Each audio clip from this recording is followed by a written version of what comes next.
Hello, everyone. My name is Marian Chris, and I'm the president and CEO of the Fashion Group International. We are recording and welcome to Retailing on the Edge with Gwen Morrison. As you know, Fashion Group is a global organization of professionals in fashion and related industries. I am so delighted to have Gwen Morrison, who is an leader, thought-provoking, trailblazing thinker, visionary, who has been part of WPP for many, many years. She's been on the Fashion Group Advisory Board, and we will be adding her incredible credentials to the chat to talk today about retailing on the edge and delivering the experience in the new reality. Gwen has been a friend and longtime Fashion Group member for many, many years, friend to our dear Margaret Hayes. And we are just delighted, Gwen, to have you share your expertise and your vision for where we are today and moving forward. So Gwen, I will turn it to you. Oh, thank you. Thank you. And it really has been my honor to be able to contribute to FGI over the years. And the topics have been rapidly changing. If we went back just 5 years ago, we'd be having a very different conversation, or even last year. This has been an environment like none we've ever seen before. We're thinking about what's become a rapid acceleration of technologies due to fears and safety concerns surrounding the pandemic. And we wouldn't have believed that, I'm trying to advance my slide, it's not advancing. What's going on here? Excuse me. Let's see, maybe I have to go this way. Okay, we'll do it that way. We're seeing this, what's a new distanced economy. I mean, the distance experience economy is something that is so different than anything we could have anticipated. And in fact, I was speaking at the CES and NRF shows with a deck on 20 commerce trends for 2020. And fast forward just to March, it was already irrelevant. It wasn't even appropriate content to share. So think about for retailers how their plans, everything that they had been doing and the progression of their businesses, that trajectory completely changed with the pandemic. So it's probably worthwhile going to look at some historical perspective. It wasn't that long ago we had a global economic crisis, 2008, 2009. This was a picture I took at a music shop in Manhattan when I was at NRF. And I attended a presentation by some senior leaders in more the retail financial area. And the words to go along with this theme of the sky is falling was all about, generating cash, inventory is king. It's the money that you need today, the borrow while you can and just keep breathing. And that was kind of enough to get the retailers who had the strength to endure that type of an environment through.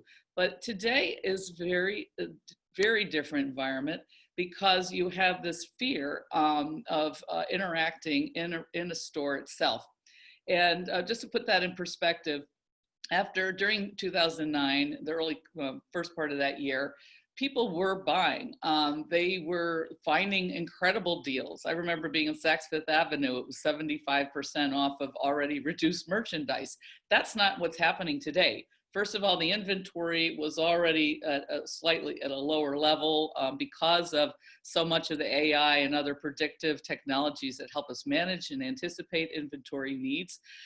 In fact, supply chains were somewhat choked on certain types of items, so we even had outages. We didn't have surplus. And we certainly didn't have, again, could you imagine seeing Harrods like this shuttered? We didn't have this type of urban retail landscape where people wouldn't even, want to walk in the doors, and many of those stores were entirely closed.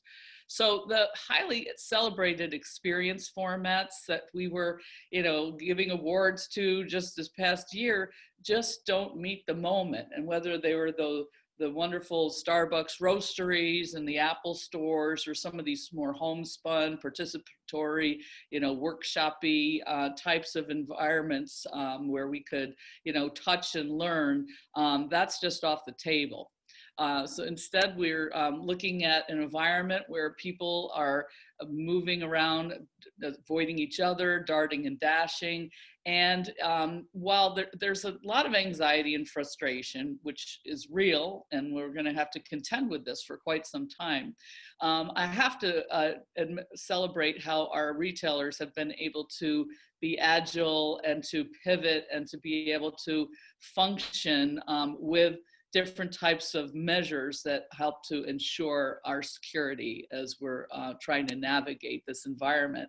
So as an example, simply having pickup towers and a Target run with the car running, think of the change in your operational structure to be able to turn on a dime and be able to make this happen, and the pressures on inventory, management, and the shift of sales and other personnel functions within the environment.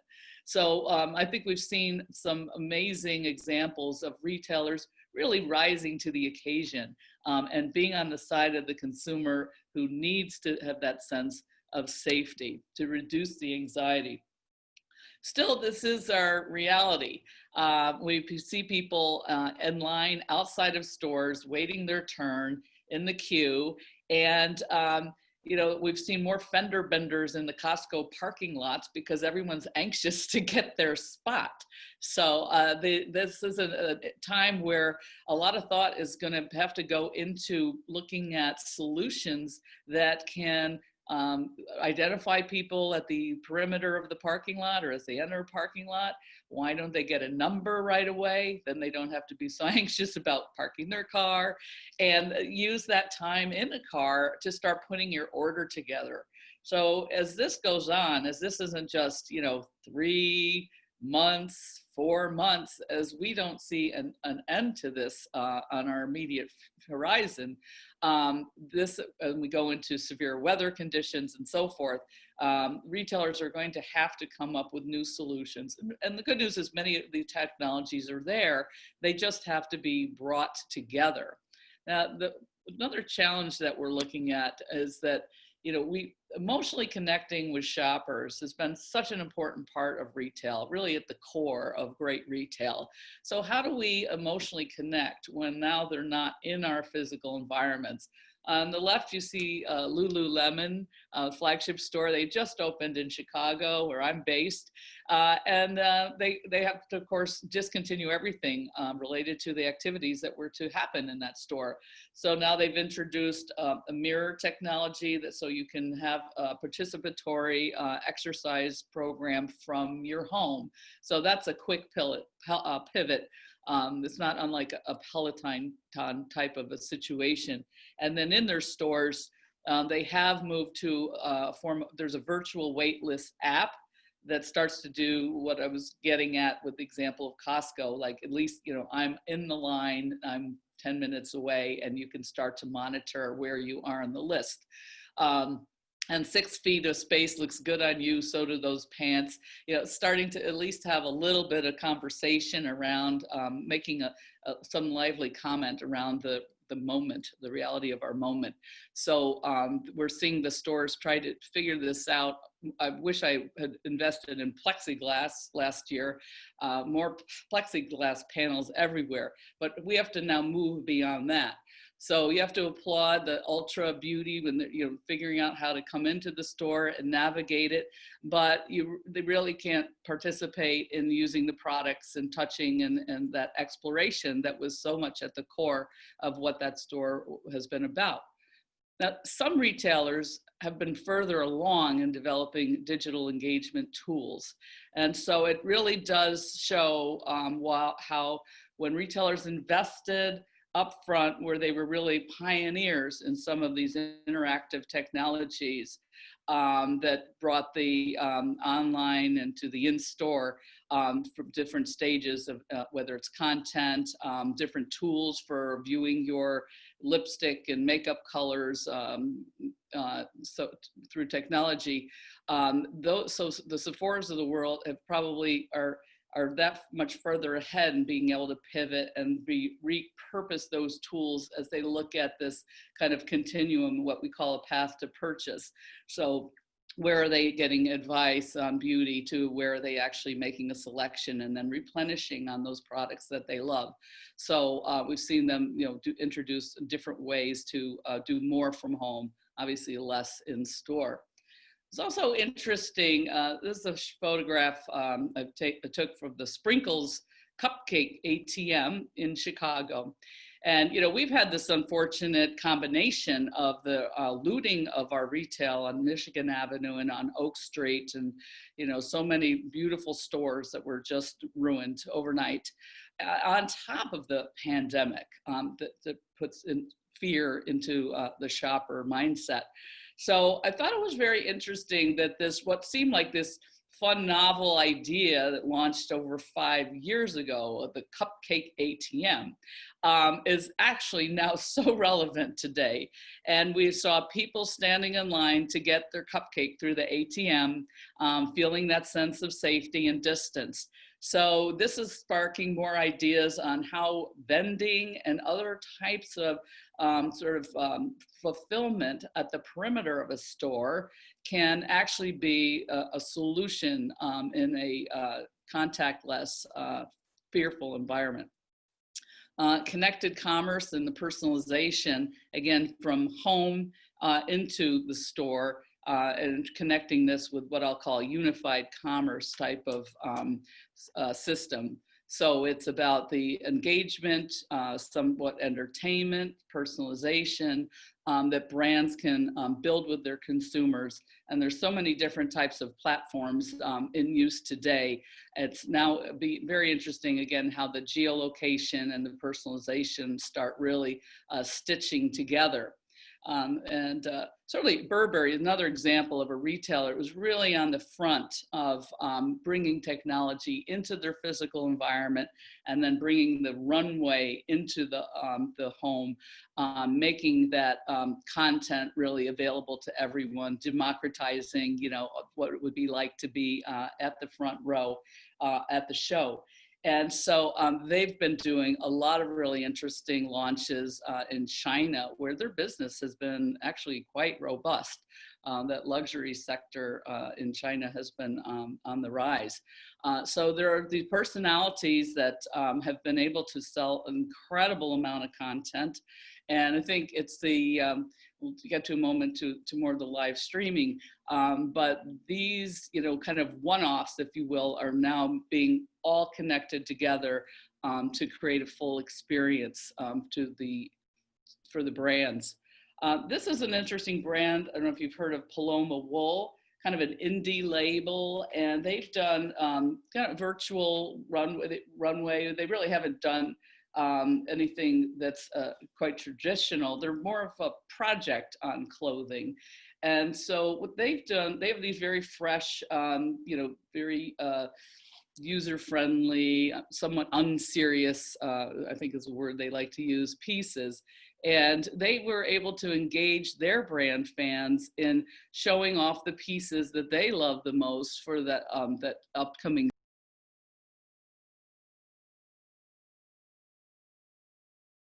It's incredibly inexpensive. I mean, it's because everyone submitted their own content to put a whole piece together that becomes basically a virtual fashion show. And it's gotten a lot of attention. It was written up in Vogue, I believe. So it becomes an idea of how, with a shoestring budget, a retailer, brands, fashion designers can really have a piece of the action, of voice in this landscape. And of course, this is all done from home, and it's content that you create at home and you see at home. So a very inspirational way to work around having a physical retail environment and building a brand at a very grassroots level. So I think you get the idea. It's kind of fun. Men's and women's.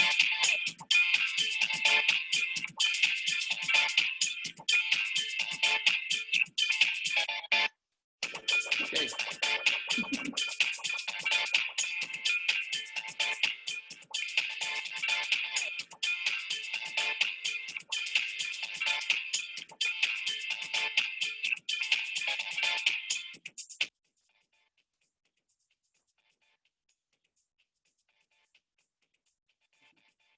Okay, I'll keep that going.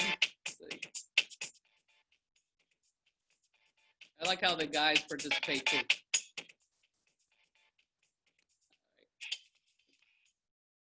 And then we're seeing some interesting disruption. I don't know if you've heard of this Queen of Quarantine, Grace Beverly. She's built this at-home fitness empire. And so she's this very interesting combination of content that she delivers, and then people are invited to upload all kinds of like testimonials of what they've accomplished. It's not so much of like a big weight loss contest or anything like that, but it's just how people have been able to engage with some of her, you know, sort of lifestyle tips. And she has sold a tremendous amount of exercise equipment as well, which has a lot of players in that category. You know, has opened their eyes certainly to what this individual in the UK has been able to accomplish very, very quickly. There's a lot of opportunity in the gamification and experiential space. And you know, getting kids involved, for example, with the Colgate had launched a smart toothbrush about a year or so ago. And there is embedded in this is like a virtual buddy who basically takes you through the ritual of your you know, toothbrushing and making it a regular time every day and making it a 2-minute activity and putting games and things into that. And that can spark a lot of ideas. And by the way, I should also mention, you might say, why am I showing you a Colgate example when it's FGI, all about fashion? But actually, you can get a lot of ideas from categories that are outside of your immediate space. And I think this one is one to think about because it's an interaction with voice and the visual, and the idea of having like a buddy, whether it's a child or even a senior who can have, I saw a lot of things at the CES show where you had a virtual friend, kind of an avatar buddy, who they would interact with and get all kinds of information on vital signs, health signs that would be conveyed to people that are overseeing the care from outside the home. But the image on the right, a Walmart initiative where they're letting kids kind of engage with toys online without physically being in the store. So we're going to continue to see more and more innovations along these lines, especially given the continuation of worry that consumers have. I was at an event virtually last week with a group of retail leaders from Sydney, and one of the participants, the presenter, had talked about their dumbhumby data capture and how they're monitoring different shopper attitudes. And they had something they called a worry score. And so that was a new one for me, that this worry and concern about navigating physical retail is something that we have to contend with. So some of the ideas that we've gotten from the autonomous retail, again, maybe Amazon Go struck a lot of people as being sort of unnecessary, you know, well, it's cool that they can do it. It's a great way for them to watch people and to learn and to capture data. It actually did really fill a role for especially executives and business people working in you know, urban areas where they have very limited lunch hour opportunity, and you know, with no line in the store. I mean, it really was something to watch and to experiment with. But now these types of autonomous retail features that maybe were put together for different reasons take on a whole new meaning and a value to the industry. So at least we were at a time, and a point in time where we can start to deploy some of these ideas that might not have even been imaginable 5 or 8 years ago. And back to the traditional format like Walmart, they've introduced piloted this new autonomous checkout system, but it's not just the shopper, bagging her bag, his or her bag, and contending with all that on their own. It involves the employee and puts the employee like front and center to help advise and communicate with that shopper at a distance. So this is, again, humanizing the experience that is facilitated through technology.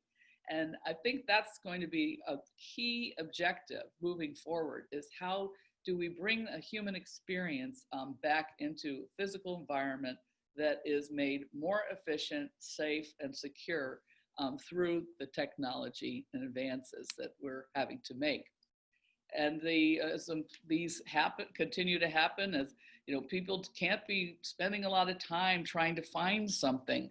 So autonomous types of platforms for inventory and restocking become that much more essential. And again, will shift the role of the employee in this whole new matrix. So this is, when we talk about, again, retailing on the edge, this is a lot of change for retailers to cope with all at once, like in a very fast period of time. And so these technologies and innovations that we would, kind of look at, kick the tires, if you will, at the NRF show and say, well, boy, drones in the aisle, that's kind of cool. A lot of people like to look at that stuff. It now has some significant application. We were already at a point of looking at baking some pop-up shops, or what we might call nimble retail, with a kind of self-guided, experiential, like storytelling component, where shoppers could navigate things, try things, get creative. This was an installation that Fitch did in Singapore, their telecom, Singtel company. And this more of a self-guided, confident experience in a one-off like this could have a lot of relevance in the COVID-19 environment. Let me play you a video.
Really imagine this type of a solution as a pop-up shop. Again, you can get a data capture of who's in that environment at any given time, connect their online activity with their in-shop activity, really start thinking of it as this new kind of omni-commerce model. And so as we start to link these technologies together, we have to reimagine what a retail experience can be. And we have to think about the incorporation of voice and AR and VR and things, technologies that can even be embedded into apparel. So as a way to cope with this type of solution for a highly anxious, on the edge society. The reason that experience, I keep banging the drum on experience, is experience has value in terms of the ability for a brand to connect and profit If we had done at WPP, they continue to do Brand Z study, a brand ranking that is evaluation of brands and looking at the dimensions of those brands that have higher value and have higher relevance. And you could have an hour-long presentation, at least, just on this one report.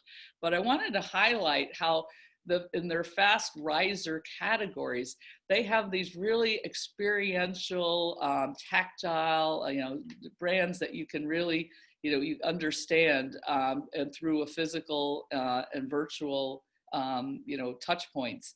So as we've taken that physical out of the equation for the most part, and have made retail about just getting access to goods, we have to really rethink the challenge in the next 6 to 12 months about how we can come back into our malls and our urban environments and our village environments and create experiential retail that gets back to the essence of the stores that we love to celebrate. So let's think first about maybe an in-home experience. And there were some beginnings to starting to bring voice and visual together with an in-home kind of fun tutorial, cooking class. In this case, it's a mixology experiences. And I'll give you an example of what that can look like. This was something Bombay did a couple years ago, where you would actually Shazam, you'd use the Shazam app and you'd scan the card, and then you would get the content brought up, and it brings this mixology class to life. Now, Shazam has changed in what they do and they don't do, and they probably don't do this at the moment, but so many other platforms can. So take a look at, you have 3 options from the label, and you could do this in the store as well, but you could do this at home. And you pick one of the cocktails, and it gives you this elegant demonstration of how to make artisanal cocktail. I think she's going to press another one.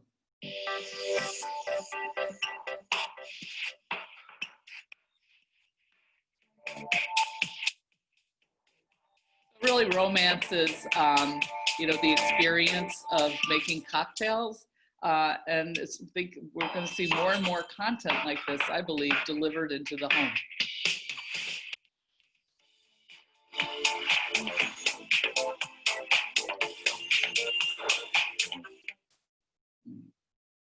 I think you do one more. Okay, that was it. Great. So, oops. Nope. I mentioned the cupcake ATM. And this was another innovation that was done. Ford, working with Alibaba in China, had created this try the car you were interested in buying at night idea. When the dealership is closed, you have made pre-arrangement online to pick up a particular vehicle. And then this tower really functions like a vending machine. Your car then is delivered to you at the set time, and you can do a test drive. And it's interesting, I was working with some people in the automotive category in Copenhagen, and they had documented that the number one most busy time for people to visit a dealership was at night, because they were trying to avoid the dealers. So this solves for that problem on a number of levels. But, again, this was kind of a one-off, and I think they might have done one in the US at some point. But it has new relevance again today when you start to say, well, how does this now fit into this COVID-19 environment where we pulled the rug out of retail as we know it? So I'll start looking at, some questions like, how do screens become shoppable, and windows and surfaces become shoppable and interactive? So I think because as we envision the new mall landscape, that becomes increasingly critical, how we can get an interaction without walking into the store. Or back to those images I showed with the lines of people outside the store 6 feet apart, how can we use that time in a more creative and effective way? Here's a couple examples that were deployed within the last 2 years that probably get into this area. A company called Outer Nets, based in New York. They're a husband-wife team of artists. And let me see if I can get this videos going for a second. These are installations. One on the left is in a McDonald's, where someone passes the window, all the content comes to life. And this is the favorite burger of that particular fellow who passes the window. Or if I can get this other one going, on the right-hand side is a example, let's see, there we go, of, this was an installation in Germany for Purina pet food, which gets all this type of interaction and engagement. It has a data capture. There's a AI or machine learning type of component built into this. There's facial recognition. So they have record of the numbers of people that have participated and engaged. It's a very robust platform. So imagine you take this to the next step where there's the fulfillment component. Again, think maybe Cupcake ATM, for example, where again, you've brought these things together into what becomes nimble retail, becomes a kiosk. And it actually is really a convergence of retail and out-of-home advertising in a sense. So looking at our urban landscape, mall landscape in a whole new way with these technologies. This was a example of urban landscape in China, where you start having smart buildings that are kind of part of that festival of shopping. And as we look at the Internet of Things and the cities of the future, there's all kinds of ideas for how we can look at ways to engage with shoppers different times of day and night in different kinds of settings. So I think that there really is, the great news is we're getting more and more creative.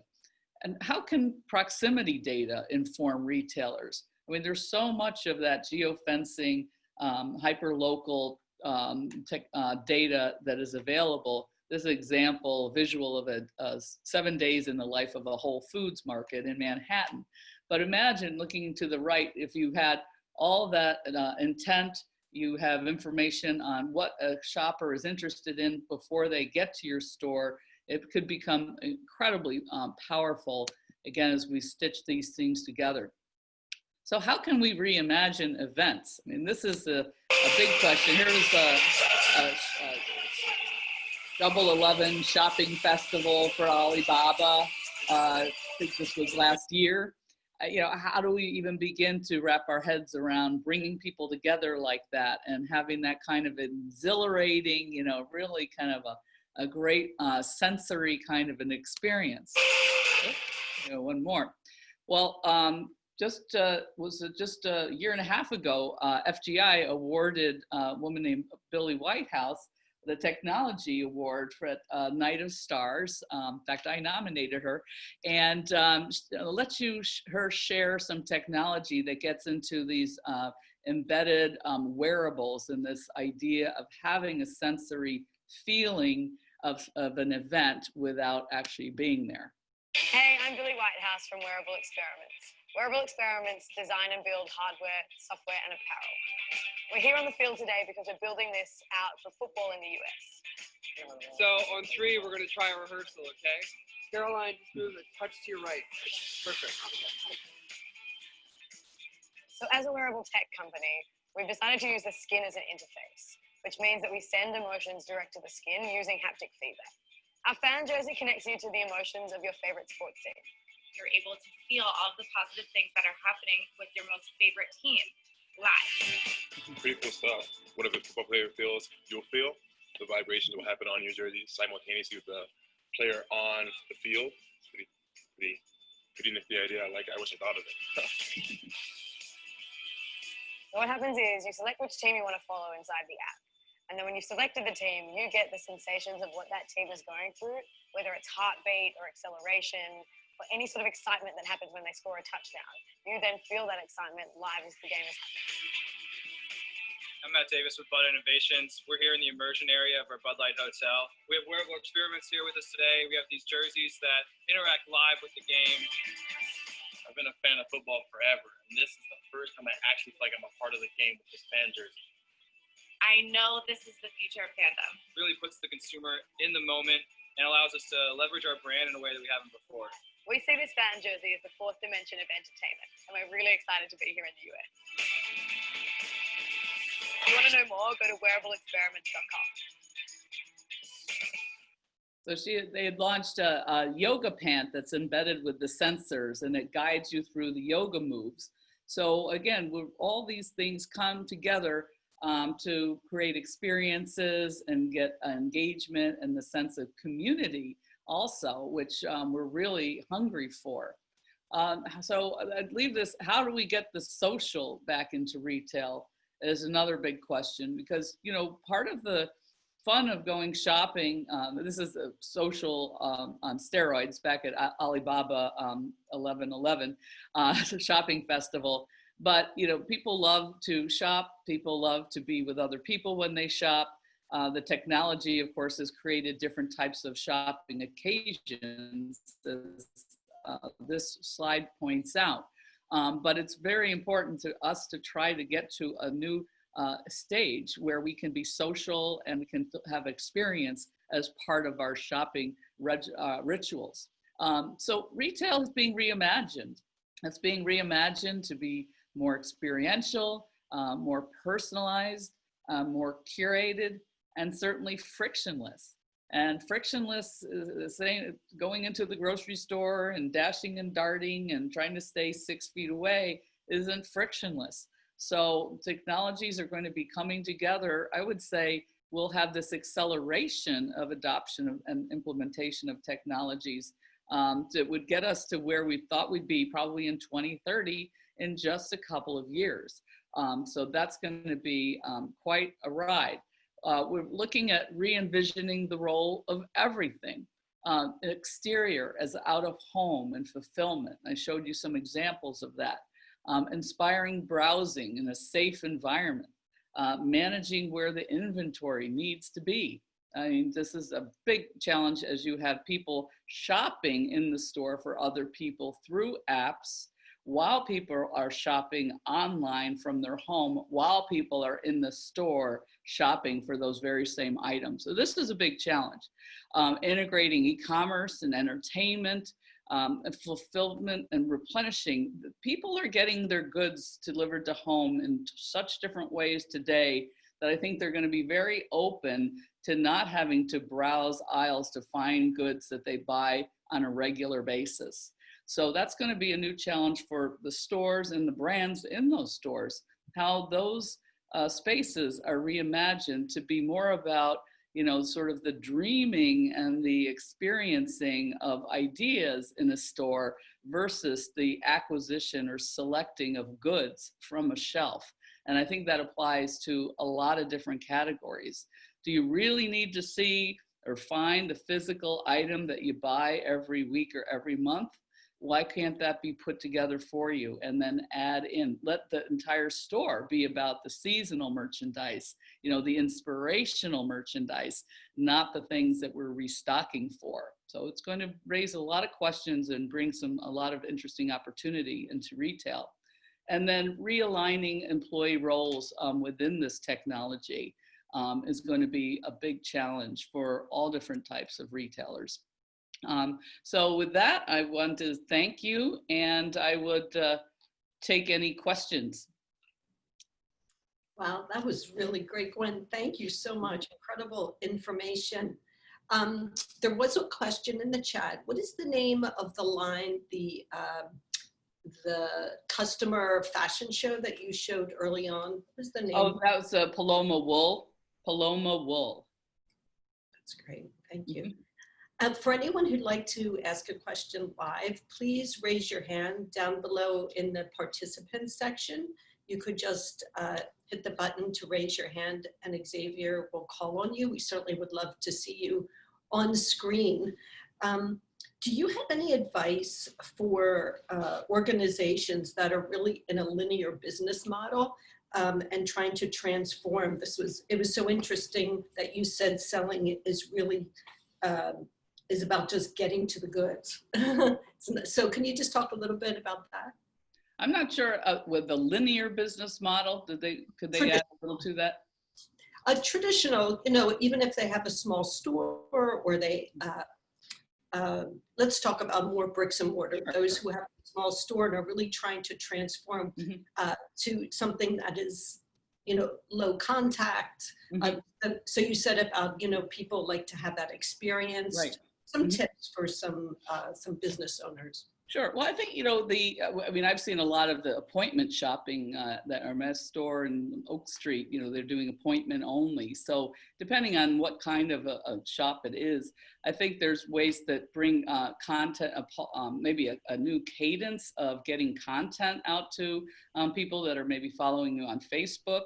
If you have the list of your, loyal customers that have signed in and they want those email alerts, let's get more creative and have more videos and invite them to show some of, I loved, again, back to that Paloma wool that you asked the customer to be a part of the content. That's really a big opportunity. And a lot of brands have done that at different levels. The other is to really promote an initiative within your community that you can get your customer base aligned with and then build on their content and their participation. So the transformation question has always been very hard for retail because retailers have to, they have to stay, they do what they have capabilities to operate a box. Let's put it in that, just in those terms. And you have the ways to do that. And you evaluate others in the organization based on their performance of doing that. But if you're trying to transform at the same time, you have to shift what those KPIs are. You're shifting how you do business while you're trying to stay as profitable and have the best performance that you can with the box that you have. So it is a very different, a very challenging thing. And I don't think even the largest retailers will admit they're highly challenged to be able to, it's the walk and chew gum at the same time problem. The Bombay example was so fascinating. Incredibly, are there any other brands that are doing really innovative and interesting things like that? Yeah, well, so that will also come into play. That's with a combination of some platforms. So the Shazam, Shazamming a song, Shazamming, they had experimented. I think Target had a maybe Shazam commercial where if you were watching the commercial and you pulled out your Shazam app and you listened to, they captured the music, they knew it was a ad for Target, and here were the 5 or 6 items that were in the ad, and you could immediately buy those items. We've seen a lot of more of that happening in Asia, where with mobile payment systems that are really seamlessly integrated into their shopping apps, and their content and participatory types of ways to engage. I think you continue to want to look to Asia. And you want to look at probably AliExpress, which I think has launched outside of Asia, which is a platform that engages with consumers to provide content.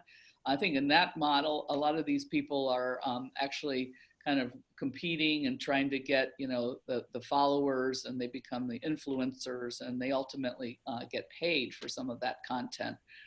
So it's really sitting down and first looking at, what is the essence of your brand? What do you really want to stand for as a fashion brand, a retailer, and commit to some maybe 4 or 5 things. And then you say, what's out there that would actually be a branded experience by choosing this type of platform that I'm making a statement about my brand, who I am, based on who else uses that platform.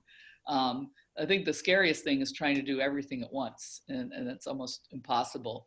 So it's like keeping everything running with what we know and how we know how to operate business, while putting 20% of our effort into the future and experimenting with some of these things.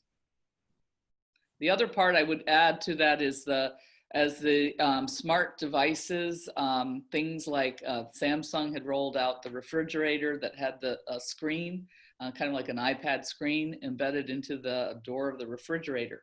How does some of the new Google products that do bring voice and visual together, how does that become part of the center of the home? and what's your voice. I mean, I'm part of an initiative called Open Voice Network, where the issues about both privacy, some guardrails around voice, but also the opportunities of voice are being explored by the likes of people at MIT and major brands and retailers around the world. And you know, when we look at voice, we can articulate and give our intent of a search so much faster than what we can key in to a computer, probably at least 3 times as fast. And you have, again, much more sort of the sense of desired search outcome. So that's the importance of trying to integrate voice into some of these things. And we've seen voice, and obviously in shopping assistance, voice into some of the content devices like a Roku, if I'm saying that right, you know, where it's now voice activated. I can search for the movie instead of keying in. Keying things in is so difficult. I don't care if it's grocery shopping or shopping at Bloomingdale's or shopping, you know, it is really hard. I think when voice is much more part of this equation, we're going to see an even more rapid, you know, embracing of these technologies that become so much more of a personalized experience, which will be important. So again, you have to start thinking about, what does your brand sound like? Thank you. That was so interesting. Can you give, I thought the gamification was so incredible. Would you mind giving a few more examples of that, how that's incorporated? Well, I've seen, you know, gamification kind of included into tables at fast food restaurants to help keep kids, you know, sort of active and busy and give the parents a little bit of a break. But there's, I think, there was an example that I shared, I think at an FGI regional meeting a couple of years ago, of it was a footwear store in a mall. I want to say it was like it was in Central America. And they had this race to, if they found that you were in proximity looking at a shoe from another retailer's shop, and these were, you know, sort of athletic shoes, Nike and Adidas and those types of products, where people tend to roam from one, you know, footwear store to another, and then they finally decide which shoe they're going to buy. So this app was connected to some geolocation sensors that could detect if the shopper was picking up an item that was in the retailer store, but in a different retailer store. And then it gave you this huge discount. The faster you could get into their store, the higher the discount was going to be. And it would start with it being like for free. It would be like a 95% discount, and the discount monitor, this is a little discount meter, would get lower and lower and lower. And you see these videos of people racing through the mall, you know, sliding down, you know, the escalators, racing in to get the discount on the shoes. So that's an example of a gamification and shopping. There's, you know, other ways. I've seen things where you're in the stores, and I think, you know, you were using your phone and you were catching different types of little critters or bugs or characters, and getting some kind of a reward in the store for being really good at that game. So there have been applications of this in a variety of flavors, and it's really, you know, caught on right away in Asia, where again it was connected with payment systems, and it was, you know, discounts, group people buying. If I get 10 people to buy the dress, we'll get an even deeper discount. That's a form of gamification. It's terrific. I'd like to open it up. We just have a couple of minutes left. Would someone like to raise their hand and ask a question?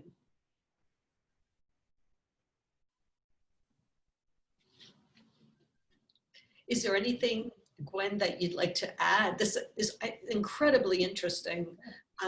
We are in a new world. We're in a new place, a new vision. Yeah, well, you know, again, this is going to be this rapid acceleration of change. And You know, we never thought we'd be using QR codes to look at the menu at a restaurant, but that's becoming quite standard. So, you know, these are all things you could do in the past, but we didn't need to do them. So I think it's going to be just this incredible, like, evaluation of all the types of things that we have. And I guess it'd say, what are your assets? As an example, there was a McDonald's in Sydney that realized, well, an asset was their drive-through window. So people needed access to basic supplies. So they started selling things out of that drive-through that had nothing to do with the McDonald's menu, but other things, the basics that people really need. So there'll be that, you know, honing in on what are the assets of organizations, assets of your store physically, ask them, and what do you see going on in your communities? And then really trying to, you know, innovate, that's coming up with a clever idea that how you made shopping a little bit easier is going to be huge to consumers. You know, people appreciate so much, wow, you really figured this out, how I can interact and have a feeling of being somewhere when I'm still socially distanced. Example of that was a restaurant I went to that did this big tent. It wasn't just feeling like you're in this weird, you know, separated environment. They filled the space with flowers, and they made it feel like you were at a wedding to go to this restaurant, and it was all socially distanced. So those kinds of things have to be, you know, how do we put an experience back into something that feels broken at the moment? What do you see the next 6 months to a year ahead? Any thoughts? Yeah, I'm not in the medical profession, so I can't begin to, you know, at the event I mentioned in Sydney that I did a keynote speech for, they did have some people that were with medical backgrounds that were saying at the best, they were looking at maybe spring of next year for vaccines. But I also heard someone talk about years ahead.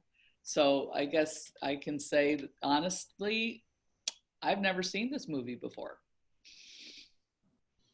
I don't know how it ends. Well, we're certainly in an evolution on many levels. And thank you so much for lending your time, your expertise, and your support always to Fashion Group. It's Absolutely. been a real honor and a gift for you to share all of this with us. And with that, goodbye, and it was nice to see everyone on the call, and thank you so much, Gwen. Thank you. Keep shopping, everyone. Thank you very much. Thank you. Bye. Bye.